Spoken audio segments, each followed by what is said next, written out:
Avez-vous déjà imaginé nager ou naviguer au-dessus des montagnes? Non pas dans un film de science-fiction, ni dans un rêve irréaliste, mais dans le monde réel avec de véritables navires, de véritables rivières et de véritables montagnes. Ce qui semblait autrefois impossible est aujourd'hui devenu une réalité tangible, et cela se passe en Chine. Dans le monde moderne, un tel exploit n'est réalisable que grâce à des infrastructures hydrauliques d'une extrême complexité, barrages centrales hydroélectriques et systèmes de navigation artificielle capables de vaincre des différences de niveau vertigineuses. Or, lorsqu'il est question d'hydroélectricité, aucun pays n'égale la Chine.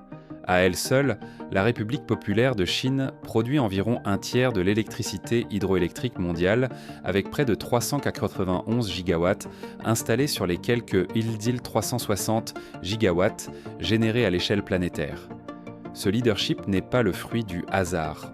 Le pays abrite certaines des installations hydroélectriques les plus colossales jamais construites. Le barrage des Trois Gorges, par exemple, demeure la plus grande centrale hydroélectrique du monde, avec une capacité installée de 22,5 gigawatts. D'autres géants, comme le barrage de Baïhétan, occupent également les premières places des classements mondiaux. En réalité, les 5 plus grandes centrales hydroélectriques de la planète se trouvent toutes en Chine. Mais au-delà de la production d'énergie, ces ouvrages titanesques remplissent une autre fonction essentielle. Ils redéfinissent le transport fluvial. Dans certaines régions montagneuses du pays, les ingénieurs chinois sont parvenus à faire ce qui semblait inimaginable, permettre à des navires de franchir des montagnes entières en les élevant littéralement dans les airs grâce à des ascenseurs géants. Aujourd'hui, nous allons découvrir comment la Chine a réussi cet exploit technologique remarquable et comment des bateaux peuvent désormais voler au-dessus des montagnes. Pour comprendre comment la Chine a pu rendre possible la navigation au-dessus des montagnes, il faut d'abord saisir l'ampleur de sa domination dans le domaine de l'hydroélectricité. Aucun autre pays n'a investi autant de ressources de temps et de savoir-faire technique dans l'exploitation de l'énergie hydraulique à grande échelle. À l'échelle mondiale, la Chine représente à elle seule environ un tiers de la capacité hydroélectrique installée. Cette position dominante s'explique par une combinaison unique de facteurs, une géographie riche en fleuves puissants, une topographie souvent montagneuse, une croissance économique rapide et une stratégie énergétique nationale clairement orientée vers les sources renouvelables. Dans ce contexte, les barrages ne sont pas seulement des installations de production d'électricité, mais de véritables piliers du développement territorial. Le barrage des Trois Gorges illustre parfaitement cette ambition. Avec une capacité installée de 22,5 gigawatts, il demeure la plus grande centrale hydroélectrique du monde. Mais il n'est pas un cas isolé. Le barrage de Baïhétan, bien que légèrement plus petit, occupe la deuxième place mondiale. Plus frappant encore, les 5 plus grandes centrales hydroélectriques de la planète sont toutes situées en Chine, un fait sans précédent dans l'histoire de l'ingénierie énergétique. Cependant, ces infrastructures colossales remplissent bien plus qu'une simple fonction énergétique. En retenant les eaux des grands fleuves, elles modifient profondément les écosystèmes fluviaux et créent des différences de niveau parfois extrêmes. Là où l'eau s'accumule en amont, les rivières deviennent plus profondes et plus calmes. En aval, les niveaux peuvent chuter brutalement. Ces transformations posent un défi majeur à la navigation intérieure, en particulier dans les régions montagneuses. Or, la Chine ne peut se permettre de sacrifier le transport fluvial. Les voies navigables constituent l'un des moyens les plus efficaces et les plus économes en énergie pour déplacer des marchandises et des passagers sur de longues distances. Dès lors, chaque nouveau barrage impose une question cruciale: comment maintenir la continuité du trafic fluvial tout en exploitant au maximum le potentiel hydroélectrique. C'est précisément ce dilemme qui a conduit les ingénieurs chinois à concevoir des solutions radicales repoussant les limites de l'ingénierie classique. Dans certaines régions, de simples écluses ne suffisent plus. Il a donc fallu inventer des systèmes entièrement nouveaux capables de soulever des navires entiers sur des hauteurs équivalentes à celles d'immeubles de plusieurs dizaines d'étages. À proximité du barrage de Gupiten, situé dans la province montagneuse du Guizhou, la science-fiction semble avoir pris forme. Ici, la navigation fluviale ne s'arrête pas devant les montagnes, elle les franchit. Un navire s'approche lentement d'une structure massive ressemblant davantage à un immeuble industriel qu'à une infrastructure portuaire classique. Guidé par un canal artificiel, il pénètre à l'intérieur du bâtiment. Ce qui se passe ensuite défie toute intuition. À l'intérieur de cette structure se trouve un dispositif d'une complexité impressionnante, un système de câbles de levage, 2 rangées de tambours, des réducteurs mécaniques et des mécanismes d'entraînement disposés de part et d'autre. En essence, il s'agit d'un ascenseur non pas pour des personnes, mais pour des navires entiers. Pour un habitant d'un immeuble résidentiel, l'espace immense et la lenteur apparente du mécanisme pourraient sembler excessifs. Pourtant, c'est précisément cette conception qui rend le système efficace et sûr. Selon les ingénieurs responsables du projet, cet ascenseur est capable de soulever ou d'abaisser un navire de 500 tonnes en environ 10 minutes. En d'autres termes, un bateau de passagers standard peut littéralement s'élever dans les airs en un laps de temps étonnamment court. Et 500 tonnes ne représentent qu'une charge courante, la capacité maximale du système atteint environ 1800 tonnes. Dans ce cas, le temps de levage est plus long, mais l'expérience reste spectaculaire. La hauteur à laquelle un navire peut être soulevé est tout aussi remarquable. En fonction du niveau de l'eau et du débit du fleuve, l'ascenseur élève les bateaux à une hauteur comprise entre 236 et 259 pieds. Cela correspond à peu près à la hauteur d'un immeuble de 26 étages. Se retrouver à une telle altitude à bord d'un navire entouré de montagnes est une expérience qui justifie pleinement la réputation de ce système comme un véritable exploit d'ingénierie. Certains pourraient objecter que les ascenseurs à bateau existent depuis longtemps et qu'ils ne constituent pas en soi une innovation radicale. Mais cette critique ne tient pas compte d'un détail fondamental à Goupitan, il ne s'agit pas d'un ascenseur unique. Le système en comprend 3 fonctionnant en série. Après avoir franchi le premier ascenseur, le navire est dirigé vers un second qui le soulève encore plus haut. Chacun de ces ascenseurs fonctionne selon le même principe. Le navire entre dans une chambre remplie d'eau, le système se met en marche et l'ensemble bateau et bassin s'élève comme une seule unité. Cette approche permet de réduire les contraintes structurelles et d'assurer une stabilité maximale durant le déplacement vertical. Grâce à cette succession d'ascenseurs, la navigation fluviale parvient là où la topographie semblait l'interdire. Le premier ascenseur à navire du système de Goupitan n'est que le début d'un parcours vertical exceptionnel. Après avoir franchi cette première étape, le navire est dirigé vers un deuxième ascenseur, conçu selon le même principe technique, mais destiné à relever encore davantage le niveau de navigation. À lui seul, ce second dispositif élève le bateau de plusieurs centaines de pieds supplémentaires. Au total, après avoir franchi les 2 premiers ascenseurs, le navire se retrouve à une altitude cumulée d'environ 653 pieds par rapport à son point de départ. Cette hauteur est difficile à concevoir sans comparaison. Elle équivaut à peu près à celle d'un immeuble de 66 étages.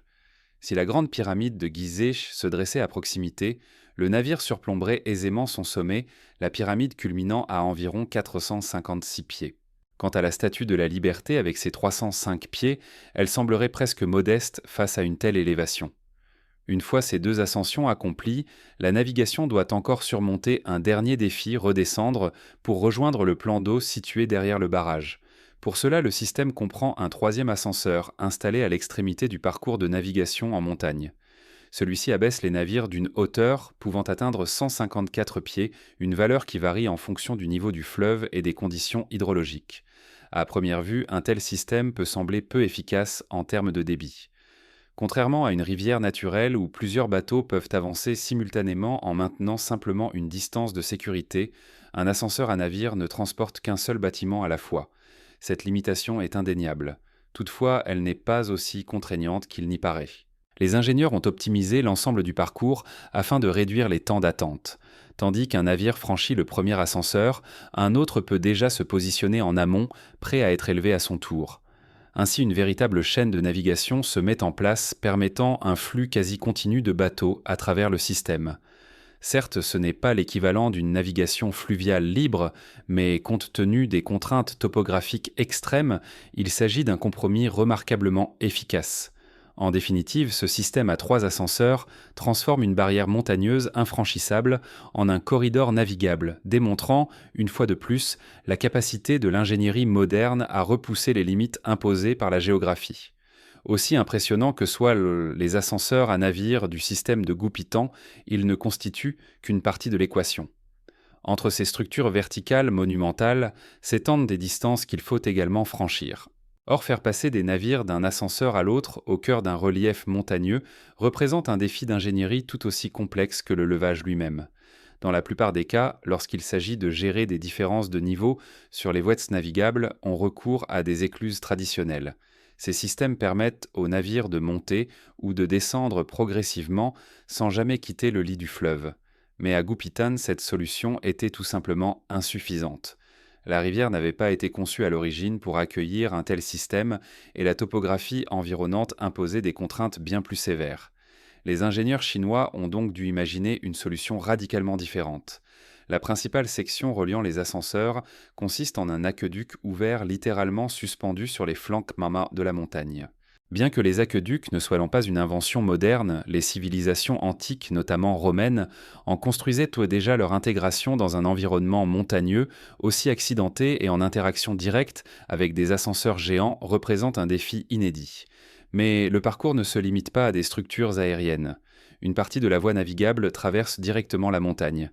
Pour y parvenir, la Chine a mis à profit son expertise exceptionnelle en matière de creusement de tunnels. Le pays est aujourd'hui l'un des leaders mondiaux dans l'utilisation de tunneliers géants capables de forer des galeries de grandes sections à travers des roches extrêmement dures. Grâce à cette combinaison d'aqueducs ouverts et de tunnels creusés au cœur de la montagne, les ingénieurs ont créé une voie navigable continue d'environ 1,4 miles de long. Cette infrastructure relie harmonieusement les différents ascenseurs à navires et permet aux bateaux de franchir un relief qui aurait autrefois rendu toute navigation impossible. Un tel système n'est évidemment pas bon marché. La construction du barrage et de ses infrastructures associées, réalisée entre 2003 et 2009, a nécessité des investissements considérables. Toutefois, le résultat est une démonstration saisissante de la capacité de l'ingénierie moderne à remodeler le paysage naturel pour répondre à des besoins énergétiques et logistiques stratégiques. Face à un système d'une telle complexité, une question s'impose naturellement. Pourquoi investir autant d'efforts, de temps et de ressources financières dans une infrastructure aussi coûteuse, surtout lorsque le barrage lui-même n'est pas l'un des plus puissants du pays ? Pour y répondre, il faut examiner de près le contexte géographique et énergétique de la région. Le barrage de Goupitan est situé dans la province du Guizhou, au cœur du plateau du Yunnan-Guizhou. Cette région se caractérise par une altitude moyenne d'environ 1100 mètres et par une topographie extrêmement accidentée. Environ 92,5% de son territoire est constitué de montagnes et de collines, un relief largement inadapté aux infrastructures de transport traditionnelles telles que les autoroutes ou les lignes ferroviaires à grande capacité. Pourtant, c'est précisément dans ces zones montagneuses que coulent de nombreux fleuves à fort potentiel énergétique. Dans un tel environnement, la construction d'un barrage entraîne presque inévitablement des conséquences majeures pour la navigation fluviale. Toute retenue d'eau crée une différence de niveau entre l'amont et l'aval. Dans certains cas, cette différence est modérée et peut être gérée à l'aide d'écluses classiques. Mais à Goupitan, la chute du niveau de l'eau en aval du barrage est si importante qu'un système d'écluses, même à plusieurs niveaux, aurait été extrêmement lent, risqué et peu fiable pour des navires de grande taille. Dès lors, les ingénieurs ont dû renoncer aux solutions conventionnelles. Un unique ascenseur à navire aurait lui aussi posé problème tant en termes de temps de fonctionnement que de sécurité mécanique. C'est cette contrainte exceptionnelle qui a conduit à l'adoption d'un système à 3 ascenseurs capable de répartir les charges et de maîtriser des différences de niveau autrement ingérables. Mais la question demeure, fallait-il vraiment construire un barrage à cet endroit ? Du point de vue énergétique, la réponse est clairement affirmative. Le potentiel hydroélectrique du Guizhou est estimé à environ 1807 millions de kilowatts, ce qui place la province au 6e rang national. Sur la seule rivière Wu, on compte déjà 8 centrales hydroélectriques, totalisant près de 8500 MW de capacité installée. Goupitan n'est qu'un maillon de cet ensemble, mais un maillon stratégique. Ce développement s'inscrit dans une politique nationale plus large. La Chine cherche à exploiter au maximum ses ressources hydrauliques afin de réduire sa dépendance aux énergies fossiles. À l'horizon 2030-2035, les sources renouvelables sont appelées à représenter une part majeure du mix énergétique national. Dans une région aussi montagneuse que le Guizhou, l'hydroélectricité apparaît comme la solution la plus logique et la plus efficace, même si cela implique de faire littéralement naviguer des navires au-dessus des montagnes. Au-delà des considérations techniques et énergétiques, le système d'ascenseurs à navire de Goupitan joue un rôle fondamental dans l'économie régionale et nationale. Pour en comprendre l'importance, il faut replacer la rivière Wu dans le vaste réseau hydrographique chinois. La rivière Wu est un affluent majeur du Yangtze, le plus long fleuve d'Eurasie, et l'un des plus riches en eau au monde. À l'échelle planétaire, le Yangtze se classe 3e par débit et 4e par longueur. Il traverse à lui seul près d'un 5e du territoire chinois et environ un tiers de la population du pays vit le long de son bassin. Son delta, l'un des moteurs économiques français de la Chine, contribue à hauteur d'environ 20% du produit intérieur brut national. Dans ce contexte, être connecté au Yangtze représente un avantage stratégique considérable. Les régions qui en sont privées cherchent activement à s'y rattacher, tant pour le transport de passagers que pour le fret. Pour le Guizhou, cette connexion est rendue possible précisément grâce à la rivière Wu et aux infrastructures qui la rendent navigable malgré un relief hostile. Le barrage de Goupitan et son système d'ascenseurs sont conçus pour gérer un volume annuel pouvant atteindre près de 2,9 milliards de tonnes de marchandises. Certes, il est toujours possible de transporter des biens par la route ou par le rail, mais ces solutions sont nettement moins efficaces dans une région montagneuse. Un camion standard peut transporter en moyenne 22 à 25 tonnes de fret. Même en retenant une valeur intermédiaire de 23 tonnes, il faudrait plusieurs dizaines de camions pour remplacer une seule barge, capable de transporter 500 tonnes, sans même atteindre la capacité maximale du système. Or, dans le Guizhou, la construction de larges autoroutes est souvent difficile, voire impossible. Les routes serpentent entre les montagnes, les ponts sont étroits et les pentes abruptes. Le trafic lourd y est lent, coûteux et risqué. Le transport ferroviaire, bien que plus efficace que la route, reste contraint par la difficulté de poser des voies dans un relief aussi accidenté. La navigation fluviale, en revanche, offre une solution à la fois plus sûre et beaucoup plus économe en énergie. Les barges consomment nettement moins de carburant par tonne transportée que les camions ou les trains. Dans une logique de développement durable et de réduction des émissions, cet avantage devient décisif.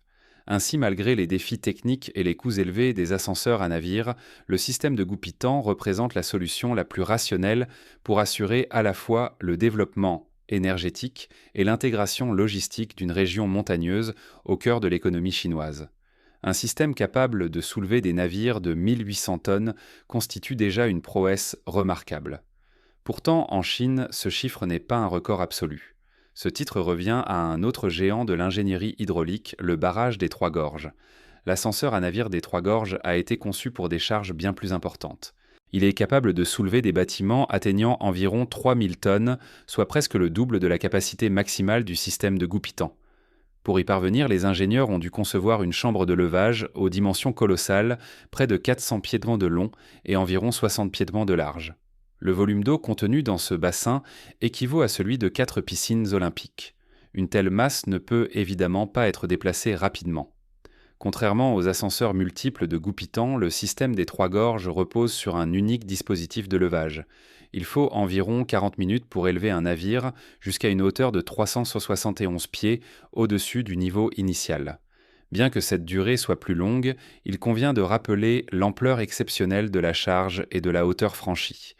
La sécurité a constitué une priorité absolue dans la conception de cet ascenseur. Le système est équipé de 4 ensembles de mécanismes d'entraînement disposés de manière symétrique qui maintiennent rigidement la chambre de levage en 4 points distincts. Cette configuration réduit les effets de basculement et de balancement de l'eau à l'intérieur du bassin, tout en limitant le risque de déstabilisation du navire.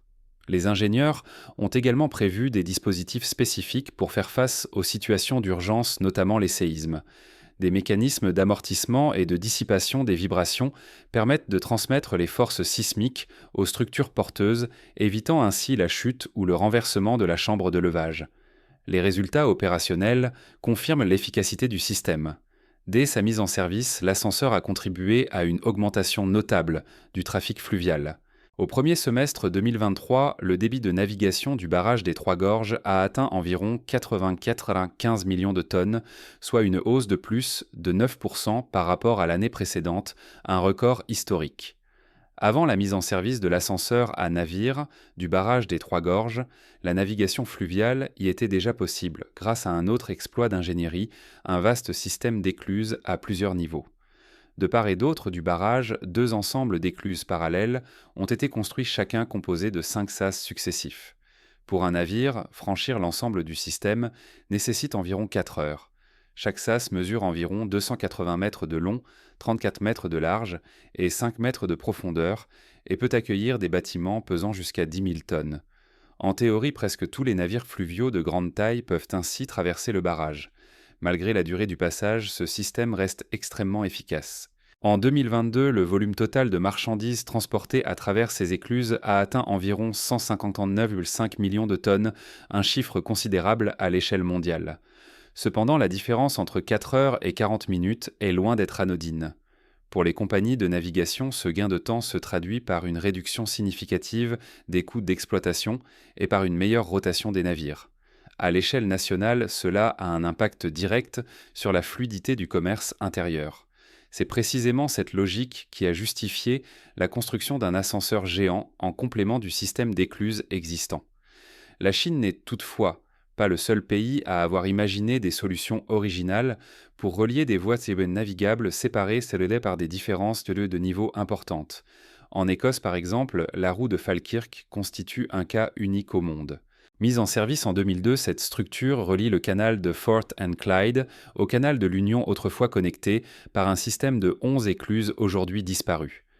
Inspirée à la fois d'une hache celtique, d'une délice de navire et de la cage thoracique d'une baleine, la roue de Falkirk s'élève à environ 35 mètres de hauteur.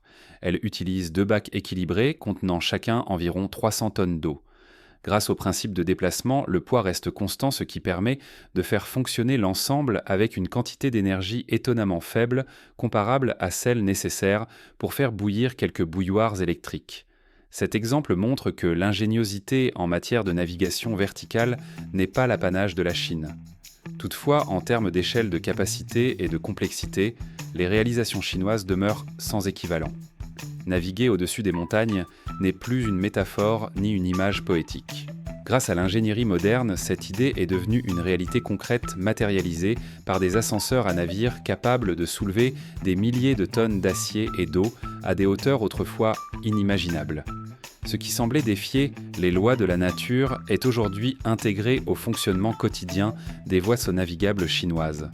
Les systèmes de Goupitan et des Trois Gorges ne sont pas de simples curiosités techniques.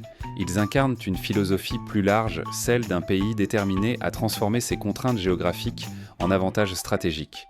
Là où les montagnes rendaient le transport difficile, voire impossible, la Chine a construit des corridors de navigation. Là où les fleuves posaient des obstacles à la continuité du trafic, elle a inventé des solutions capables de réconcilier production énergétique et logistique fluviale. Ces infrastructures illustrent également une ambition énergétique claire. En exploitant intensivement le potentiel hydroélectrique de régions montagneuses comme le Guizhou, la Chine renforce sa transition vers des sources d'énergie renouvelables, tout en maintenant des réseaux de transport efficaces et peu gourmands en ressources. Dans un pays de cette taille, chaque gain d'efficacité se répercute à l'échelle nationale. Au-delà des chiffres des hauteurs et des tonnages, ces ouvrages racontent une histoire plus profonde, celle de la capacité humaine à remodeler le paysage pour répondre à des besoins économiques, énergétiques et sociaux complexes. Observer un navire s'élever silencieusement au-dessus des montagnes porté par des câbles et des structures d'acier revient à assister à une rencontre spectaculaire entre la nature et la volonté humaine. Ainsi, dans les vallées escarpées du sud-ouest de la Chine, la navigation a conquis la 3e dimension. Les bateaux ne se contentent plus de suivre le cours des rivières, ils traversent désormais les montagnes.